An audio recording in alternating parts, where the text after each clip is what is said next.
la demande écrite faite par le président Gbagbo en 2003 à cette même Cour pénale internationale. Et bien cette demande dans laquelle le président Gbagbo leur demandait de venir enquêter sur les exactions qu'avait subies son pays, bien sûr orchestrées par les rebelles, cette demande est restée sans réponse. Comment peut-on expliquer alors aujourd'hui que cette même demande faite par le représentant de la communauté dite internationale, et bien qu'à cette demande, ces mêmes enquêteurs se précipitent en Côte d'Ivoire? C'est que non seulement ils se précipitent, mais ils décident d'omettre totalement la période de 2003 dans leur enquête. Est-ce volontaire ou pas? Donc l'explication est facile parce que cette cour est une cour politique, ce n'est pas une cour de droit. Ce qui fait qu'on peut facilement oublier les réelles demandes avec les procédures et aujourd'hui s'attenir qu'au fait, c'est-à-dire qu'on peut aller chercher un président de la République qui est élu, reconnu par la Constitution, le ramener comme un simple malfrat, comme on ferait pour n'importe quel malfrat, le ramener ici en Europe, à La Haye, pour qu'il puisse être jugé, alors qu'on ne tient pas compte du droit. Voilà l'explication. L'explication, elle est politique. C'est une étape nouvelle dans cette bataille politique. Vous savez, le président Gbagbo a accédé au pouvoir par des élections, mais il a commencé ça en 2000. Il avait commencé sa lutte à la fin des années 60. Donc il est habitué à lutter politiquement, les mains nues. Il a cru et il est arrivé au pouvoir par les urnes. Malheureusement, dès qu'il a été élu par le peuple ivoirien en 2000, les puissances occidentales qui n'avaient pas du tout prévu qu'il serait un jour président ont tout mis en œuvre pour l'écarter du champ politique ivoirien. Ça a été la tentative de coup d'État de septembre 2002, dans laquelle sont d'ailleurs impliqués ceux qui sont aujourd'hui au plus haut de l'État, Guillaume Soro, le Premier ministre, même Alassane Ouattara, dont on savait les sympathies avec notamment le sergent Ibé, qui a organisé tous les coups d'État en Côte d'Ivoire depuis 1999. On a vu d'ailleurs que cet homme qui en savait sans doute trop a été froidement exécuté alors même que les élections venaient de se tenir et que M. Soro et Ouattara étaient en passe de diriger l'État ivoirien. Ça nous laisse d'ailleurs voir quelles sont leurs méthodes. Nous, Africains, sommes réunis aujourd'hui devant la Cour pénale internationale pour d'abord plusieurs causes. D'abord, contester, disons, la méthode de transfèrement que nous appelons un kidnapping, qui pour nous est une expression de mépris vis-à-vis des lois ivoiriennes et surtout une façon de mépriser la souveraineté de l'État de Côte d'Ivoire. Cette cour, d'un point de vue juridique, a agi d'une manière assez suspecte. Et en ce qui concerne le cas de la Côte d'Ivoire, vous n'ignorez pas que la crise ivoirienne ne date pas d'aujourd'hui, ni de la crise dite post-électorale, mais qu'elle prend appui sur une rébellion, donc une tentative de renversement de l'ordre constitutionnel en Côte d'Ivoire, qui a abouti aujourd'hui à l'arrivée au pouvoir de ceux-là même qui avaient opéré cette tentative. Et depuis cette tentative de renversement de l'ordre constitutionnel en Côte d'Ivoire, l'on a pu constater effectivement que le règlement de la crise s'est inscrit dans un schéma qui avait peu à voir avec le droit, même si on a essayé de l'habiller, notamment par des accords à Marcoussis et autres. En somme, on a pu constater que dès le début, on a mis sur le même pied, évidemment, une autorité légitime et des forces irrégulières. Comme vous le constatez, il y a beaucoup d'Ivoiriens, beaucoup d'Africains qui se sont donné rendez-vous ici à La Haye pour exiger, le mot n'est pas trop fort, la libération du président Gbagbo. En réalité, il est très rare, pour ne pas dire inédit dans l'histoire, qu'un autocrate soit célébré à ce point par son peuple. Et quand je parle du peuple de Laurent Gbagbo, je ne parle pas seulement du peuple ivoirien. Je parle de toute l'Afrique qui s'est donné rendez-vous au chevet de la Côte d'Ivoire et qui se reconnaît dans le combat du peuple ivoirien. Lorsque le président Gbagbo fait certaines précisions sur son identité, c'est parce qu'il y a eu beaucoup d'erreurs. D'abord sur le nom de la personne.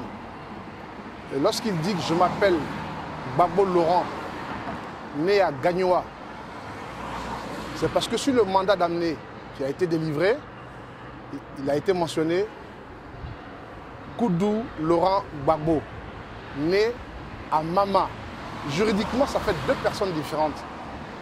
Il était de son devoir de préciser, de donner des précisions sur son identité. Ce qui veut dire qu'ils ont fait une grosse erreur sur la personne.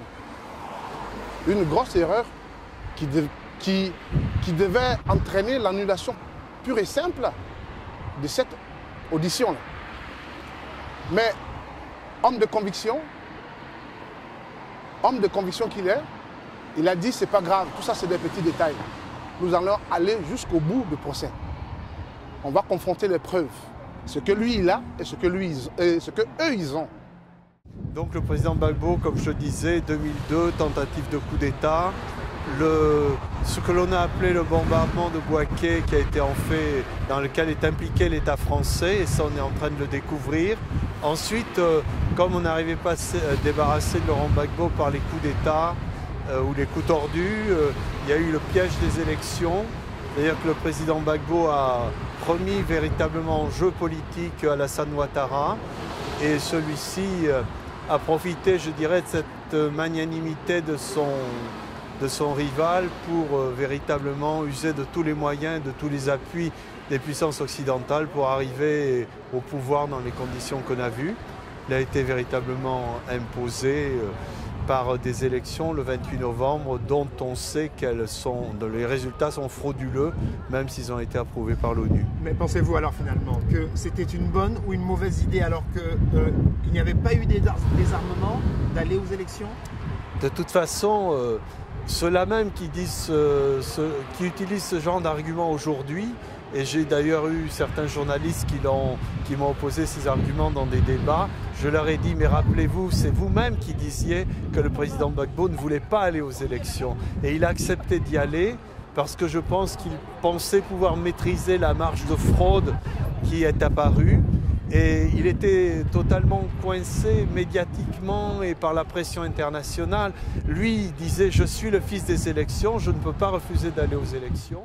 Aussi, ce que nous avons constaté avec l'action de la Cour pénale qui elle-même avait dit qu'elle enquêtait, et elle a effectivement enquêté depuis 2002 sur les crimes qui se sont commis en Côte d'Ivoire, et l'aboutissement de ces enquêtes qui emmènent finalement à déporter le président Gbagbo hors de la Côte d'Ivoire, on peut effectivement se demander si on s'inscrit dans une logique politique ou bien une logique juridique.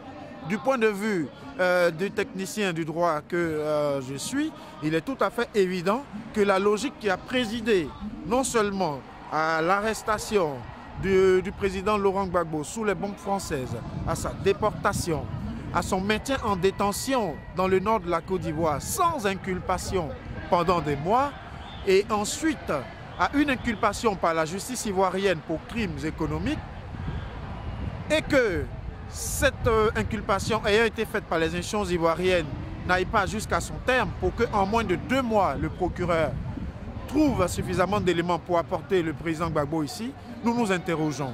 Si M. Laurent Gbagbo qu'on a mené à La Haye, s'il est vraiment un tueur, parce que ceux qui ont tué Soro Guillaume et Alassane Dramane Ouattara, qui est supporté par l'opinion internationale, je suis vraiment désolé. Il faut que tout le monde vienne ici, à La Haye, pour s'expliquer. Nous les Ivoiriens, je ne sais pas si la Côte d'Ivoire a été colonisée par les Français, s'ils ont colonisé la terre. C'est ce que moi, je veux bien savoir. Si la Côte d'Ivoire a été colonisée, si ce sont les gens qui ont été colonisés, ou bien si c'est la terre qui a été colonisée. Et nous devons souligner avec force que les Occidentaux, en fait, fondamentalement, refusent les droits économiques et sociaux aux Africains en mettant tout un système en place pour que l'Afrique ne s'industrialise pas. parce que le véritable développement, autrement dit la clé du développement, c'est la transformation de toutes les matières premières en Afrique. Ce que Laurent Gbagbo a voulu faire tout au long de sa carrière, c'est donner à l'Afrique la possibilité justement de bénéficier de l'état de droit. Et c'est un des précurseurs, qu'on le veuille ou non, de l'avènement du multipartisme et de la démocratie en Afrique. C'est grâce à Laurent Gbagbo que nous sommes sortis du règne du monopartisme. Donc l'Afrique n'est pas ingrate. Les Africains n'ont pas la mémoire courte. Et aujourd'hui, ils sont venus rendre hommage à Laurent Gbagbo. Nous resterons ici, à La Haye, aussi longtemps que le président Gbagbo ne sortira pas triomphalement. Il ne s'agit pas de le libérer uniquement. Il s'agit surtout et avant tout de le restaurer dans ses droits, de le ramener en Côte d'Ivoire. Parce que ce que nous observons depuis que Alassane Dramane Ouattara a été imposé par la force des baïonnettes par la France, ce que nous observons, c'est le délitement total des institutions, c'est l'aggravation du climat sécuritaire, c'est l'abandon de la souveraineté de la Côte d'Ivoire. Je vais vous rappeler 2 ou 3 chiffres pour ceux qui verront votre reportage. Et je prends les chiffres de la commission électorale indépendante, qui était d'ailleurs contrôlée par l'opposition, entre parenthèses, qui était une première en Afrique. Sur les 14 régions qui représentent 83% de l'électorat, Laurent Gbagbo avait 53,86% des voix, Alassane Ouattara 46,13%. Et c'est sur les 5 régions du Nord, précisément là où vous dites qu'il n'y avait pas eu désarmement et là où les représentants du président Gbagbo ont été écartés des bureaux de vote, sur ces 5 régions qui représentent 17% de l'électorat, M. Ouattara, qui avait 7,5 points de retard, se retrouve avec 8 points d'avance. Ce qui veut dire en clair que dans ces régions, on a voté avec un taux de participation extrême, supérieur à 90%, et que même dans certaines régions, M. Ouattara a obtenu, dans le Denguélé par exemple, 97,85%, ce qui est un score totalement invraisemblable. Et quand je vois ce que l'on dit des scores de M. Poutine en Russie, j'ose dire que M. Ouattara a fait mieux que Poutine en Russie, mais avec l'appui des puissances occidentales. Face à cette manipulation, un certain nombre de militants en France et en Europe, comme un peu partout d'ailleurs, ont un point de vue assez différent sur cette communauté, ou alors plutôt cette Cour pénale internationale. Trahébi en fait partie. Cette soi-disant Cour pénale internationale, pour ma part, c'est un système mis en place pour bâillonner les peuples qui revendiquent leur souveraineté et leur indépendance. Mais l'une l'ignore que la Cour pénale internationale est fondée sur un traité, n'est-ce pas? Un traité qui est donc ce protocole de Rome, et il faut qu'il y ait une signature et une ratification de ce traité pour que celui-ci puisse sortir de ses effets dans une zone géographique donnée, en l'occurrence la Côte d'Ivoire. Donc la seule déclaration par laquelle le président demandait effectivement en 2003 à la Cour pénale d'intervenir pour faire des enquêtes sur les crimes commis depuis 2002 est une déclaration qui est inachevée et qui ne permet donc pas à la Cour pénale internationale d'être compétente dans le cas de la Côte d'Ivoire. Puisque, s'agissant d'un traité, il aurait fallu que cette déclaration présidentielle soit soumise à l'Assemblée nationale ivoirienne pour qu'une loi de ratification soit prise, ce qui n'a jamais été le cas. Donc, il y a une contestation, il y a une cause de contestation donc, de la compétence de cette Cour qui est réelle déjà. Vous savez, d'abord sur l'appel de M. Gbagbo en 2003, bon, la Cour pénale a présenté des explications, disant qu'il y avait des problèmes de visa, etc. Enfin, tout ça fait un peu sourire. Mais je dois dire que, bon, Luis Moreno Ocampo si je veux parler un peu vulgairement, voulait se payer, entre guillemets, un président africain avant son départ, puisque vous savez qu'il sera remplacé par Mme Fatou Bensouda, et que d'ailleurs, lors de la prochaine audience, le 18 juin, je pense que M. Moreno Ocampo aura quitté la Cour pénale internationale ou sera en voie de l'être. Maintenant, c'est assez, comme vous le dites, surprenant de voir que lui qui a seulement engagé son enquête le 3 octobre et de façon extrêmement, par des procédures tout à fait discrètes, pour ne pas employer d'autres termes, a réussi à faire transférer le président Gbagbo en signant un mandat d'arrêt dès le 23 novembre, ce qui montre bien que l'enquête qui a été conduite à partir du 3 octobre était totalement partiale. Et je dois même dire qu'il y a la juge Silvia Fernandez de Garmundi, qui est également argentine comme Moreno Ocampo et qui présidait l'autre jour l'audience, avait elle-même émis des réserves, il faut le reconnaître, en disant elle était de ceux ou de celles qui souhaitaient que l'enquête soit menée à partir de 2002. Vous savez très bien qu'en Argentine comme en Uruguay, il y avait des Noirs. Et aujourd'hui, ces populations ont été victimes de génocide. Donc c'est bien dans ce climat négrophobe que Luis Moreno Ocampo a évolué. Et il ne faut pas s'étonner qu'il manque à ce point d'égard quand il s'agit d'un homme d'État africain. N'oublions pas que le 26 novembre, quand il est venu à Paris pour négocier secrètement, je dirais en catimini, les conditions du transfèrement du président Gbagbo, il a tenu des propos écœurants. Il a dit que si l'Afrique est aujourd'hui le berceau de l'autocratie universelle, c'est parce que les Africains n'ont toujours pas pris la mesure de ce que représente la démocratie. À peu de choses près, il s'agit des mêmes propos que Nicolas Sarkozy a tenus à Dakar, à l'université de Dakar. L'Africain n'est pas encore entré dans l'histoire. Donc, quelque part, la Cour pénale internationale est une institution pseudo-juridique qui a été mise sur pied par l'ONU pour systématiquement inculper et incarcérer tous les chefs d'État africains et exclusivement africains qui sont soucieux de la souveraineté de leur pays et de la liberté de leur peuple. Et c'est la raison pour laquelle cette institution constitue aujourd'hui un cas d'école. Il faut que l'Afrique, sur ce plan, se donne des instruments juridiques autonomes. Tout ce que je vais dire, que Alassane peut tout vendre, la Côte d'Ivoire, mais notre terre, nous les Ivoiriens, ça nous reste. C'est Alassane qui doit venir ici, où il croit amener Gbagbo, M. Gbagbo Laurent, notre président, le président des Ivoiriens, que les Ivoiriens ont élu. C'est lui qui doit venir ici, Gbagbo va repartir gouverner son pays. C'est tout ce que j'ai à dire. Vous savez, on est tout à fait au début des choses à La Haye. Bon, moi je vous l'ai dit déjà très clairement, je pense que la CPI ne dit pas le droit. C'est une structure juridique internationale, mais qui en fait est là pour avaliser les positions politiques du Conseil de sécurité de l'ONU et donc des puissances occidentales, puisque la Chine et la Russie sont là, mais bon, c'est quand même les États-Unis, la France et le Royaume-Uni qui dominent ce Conseil de sécurité. Donc je pense qu'on est dans une phase, une première phase. Pour l'instant, rien n'est dit, mais malgré tout, quelle que soit la suite des choses ici à La Haye, je le répète, la CPI de toute façon n'est pas là pour dire le droit.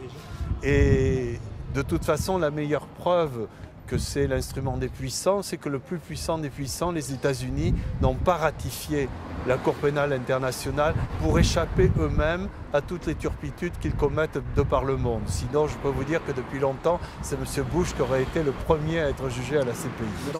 Ce qui légitime, bien entendu, cette déportation, c'est les hésitations et les prises de position de l'Union africaine et d'un certain nombre d'institutions africaines, notamment la CEDEAO. C'est bien parce que ces institutions ont prétendu qu'il y avait eu un vainqueur à cette élection, qu'en définitive, la communauté dite internationale a pu s'appuyer sur ces résolutions-là pour décider que le président Gbagbo n'avait plus le statut légal ni la légitimité pour continuer de diriger la Côte d'Ivoire. Et c'est ce qui sous-tend le raisonnement de la Cour d'ailleurs qui dit que les actes que le président Gbagbo a pu ordonner n'étaient plus ceux d'un chef d'État en service et donc n'étaient plus couverts par une forme, je dirais, de légitimité et de légalité. On ne peut pas à la fois être financé à hauteur de 70% par l'Union européenne, comme c'est le cas de l'Union africaine, et avoir une position indépendante sur les grands dossiers internationaux. C'est la raison pour laquelle nous demandons à l'Afrique de retrouver la dignité qu'elle n'aurait jamais dû perdre.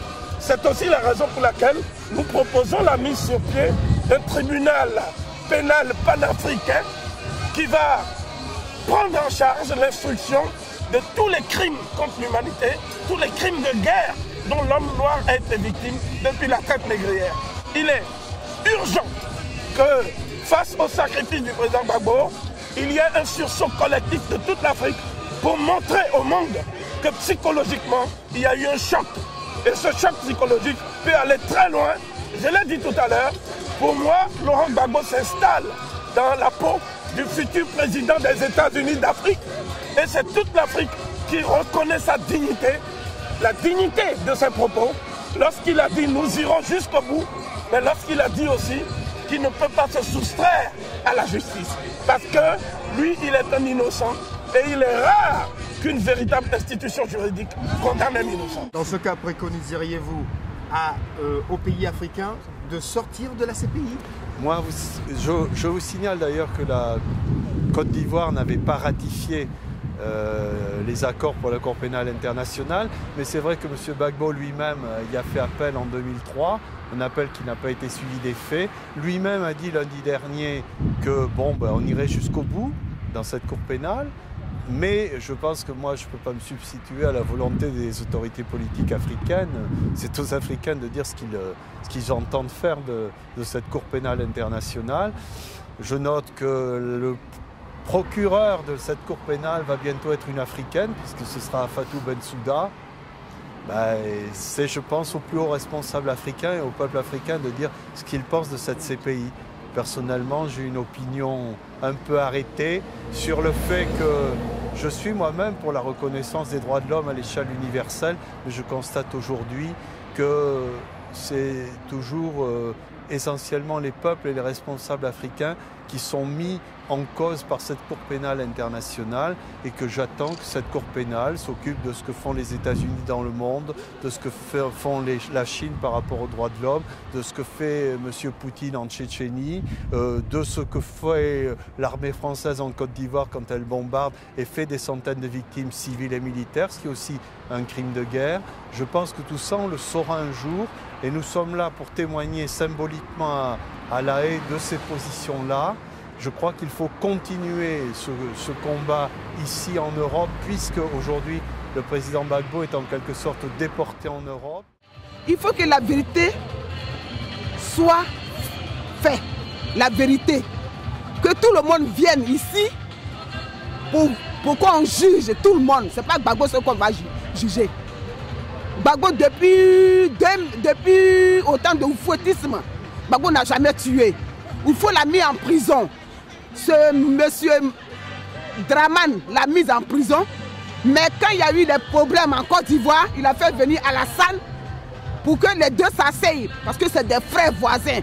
Mais si aujourd'hui Dramane amène Gbagbo en prison, je suis désolé. Mais Alassane n'a qu'à se dire que la Côte d'Ivoire ne l'appartient pas.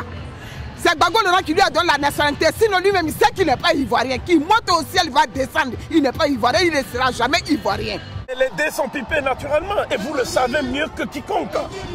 Ouattara ne peut pas gouverner sereinement la Côte d'Ivoire après les exactions dont les rebelles se sont rendus coupables.